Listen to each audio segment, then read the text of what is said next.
Assalamualaikum warahmatullahi wabarakatuh. Jumpa kembali di Matrik Talk, Majelis Tadabbur Interaktif Al-Quran di TikTok.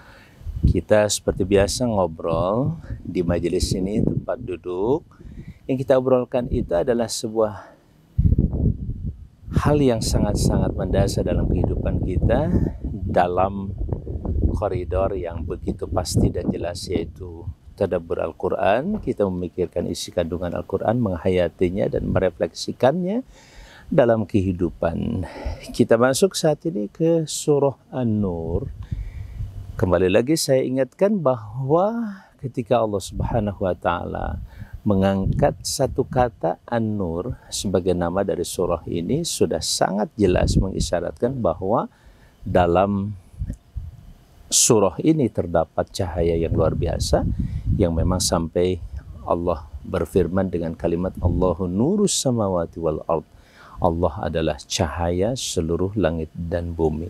Jika kita renungkan kata nur, cahaya sangat luar biasa, di mana kita sangat-sangat memerlukan energi dalam kehidupan ini. Dan nur merupakan gambaran dari energi yang sangat kita butuhkan di dalam kehidupan ini. Dan disinilah kita mendapatkan satu inspirasi, bahkan sebuah jaminan bahwa nur yang pasti dan dapat menerangi kehidupan kita, bahkan itu menjadi petunjuk buat kehidupan kita, adalah cahaya Allah SWT. Kalau kita lihat isi dari surah An-Nur begitu lengkap, bahkan dimulai dengan kalimat suratun anzalnaha. Ini adalah surat kami turunkan dan kami pastikan, kami wajibkan ya kepada siapapun hamba-hamba Allah. Untuk selanjutnya dibahaslah yang pertama kali terkait dengan masalah aturan. Aturan apa? Aturan sosial kehidupan, terutama masalah pergaulan laki-laki dan perempuan.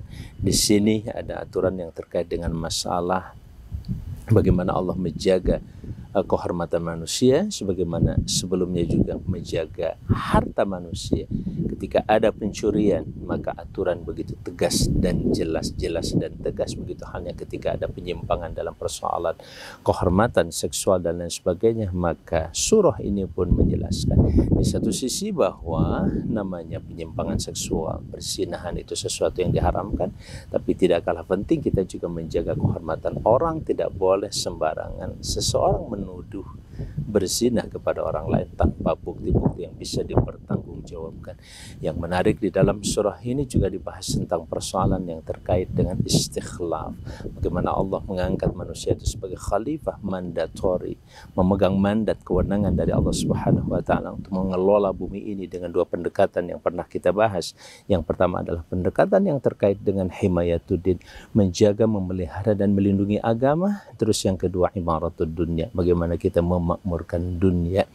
Nah, seperti itulah bahkan dalam surah ini juga dibahas tentang hal yang terkait dengan masalah etika dan izin dalam kehidupan kita. Misalkan seorang anak ketika mau masuk kamar ibundanya atau ayahandanya harus minta izin dalam 3 waktu.